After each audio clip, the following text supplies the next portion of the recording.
Hello guys, welcome to my blog. কেমন আছো সবাই? আশা করি সবাই ভালো আছো, আমরাও অনেক ভালো আছি। কিন্তু আমার মনটা আজ সকাল থেকেই অনেক খারাপ। গত 2 মাস থেকে আমার ননদ আমাদের বাড়িতে ছিল, আর ব্যাগ ট্যাগ গুলো দেখে হয়তো বুঝতেই পারছো যে ও আজ চলে যাচ্ছে। যাই হোক, যার যার সংসার তাকে তো করতেই হবে না, সংসারের প্রত্যেকটা মানুষকে ভালো রাখার দায়িত্ব তো ওরই। এতদিন ওর বর বাড়িতে ছিল না, তাই আমাদের সঙ্গে থেকে গেছিল এই কটা দিন।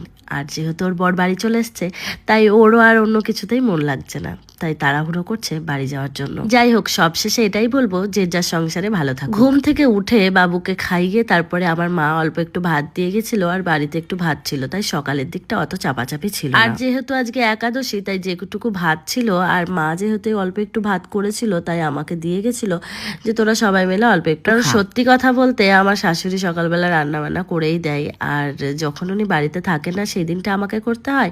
আর ধরো একাদশীর দিনগুলো একটা মজার বিষয় জানো তো কি, একাদশীর দিন আবার মায়ের সঙ্গে মায়ের খাবারগুলোই আমার বেশি ভালো লাগে। যেমন ধরো সাবুর পোলাও, সাবু দিয়ে খিচুড়ি, সাবু দিয়ে পরোটা, এইসব আর কি। তোমাদের কার কার একাদশীর খাবারগুলো ভালো লাগে অবশ্যই কমেন্টে জানিও।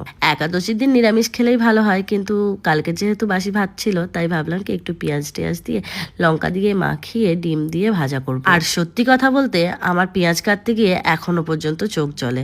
হ্যাঁ, অনেকেই হয়তো বলবে যে বিয়ে হয়ে গেছে এতদিন এখনো পর্যন্ত এরকম হয়। জানি না সবার সঙ্গে হয় কিনা, আমার সঙ্গে এটা হয়, কারণ খুব একটা রান্না বান্না আমি করি না, তাই হয়তো এই প্রবলেমটা হচ্ছে। তারপরে যেহেতু আজকে আমার ছেলের ক্রিকেট ছিল, আর তার জন্যই অল্প একটুখানি ভাত বসিয়ে দিলাম, ভাত, আলু সিদ্ধ, ডিম সিদ্ধ। তারপরে আমার শাশুড়ি মা এসে বলল যে আলু সিদ্ধ ডিম সিদ্ধ দিয়ে কিভাবে খাবি, তাহলে আমি একটু তরকারি করে দিচ্ছি। সত্যি কথা বলতে এরকম শাশুড়ি পাওয়া ভাগ্যের ব্যাপার। আর এই যে ডিম ভাজাটা দেখছো, আমি সত্যি কথা বলতে ভালো করে ডিম ভাজতেও পারি না। ডিম ভাজা যখনই বসাতে যাই তখনই এরকম পুড়ে যায়। তারপরে ডিম ভেজে ভাতটা খেয়ে আমি চলে গেলাম একটু তুলসী তলায় বসার জন্য। হুট করে দেখি গাছের বেগুন তুলে নিয়ে চলে এসছে আমার শাশুড়ি। দুপুরের খাবার খেয়ে আমরা ছেলেকে রেডি করিয়ে নিয়ে চলে গেলাম বাবুর ক্রিকেট ক্যাম্পে। ক্রিকেট ক্যাম্পে গিয়ে দেখি খেলা শুরু হয়ে গেছে, আর তাড়াহুড়ো করে ওকে রেডি করতে শুরু করলাম। আর ওকে রেডি করতে গিয়ে হয়ে গেছে আর এক বিপদ, কারণ ও এক জায়গায় কখনোই স্থির থাকে না।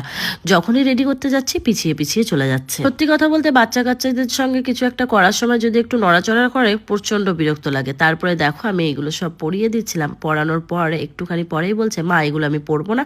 আর সত্যি কথা বলতে এতটা গরম পড়েছে, আর এখন বাচ্চারা সত্যি এগুলো পড়তেও পারছে না। যাদের বাচ্চারা ক্রিকেটে যাচ্ছে তারা হয়তো এই বিষয়গুলো নিয়ে ফেস করছো। সামনে যা গরম আসছে বা গরম চলছে, এই গরমে সত্যি মাথার হেলমেট, তারপরে বুকে, পেটে, এইসব জিনিসগুলো সত্যি খুব কষ্টকর হয়ে যাচ্ছে বাচ্চাদের জন্য। ক্রিকেটের কোচরাও বলেছিল যে হাতে হ্যান্ড গ্লাভসটা পরলেই হয়ে যাবে। আর ও একটুখানি খেলার পর চলে আসলো জল খেতে। ও ওদিকে জল খেয়ে যখন চলে গেল, তখন এখানে একটা ফুচকালা আসলো। আর সত্যি কথা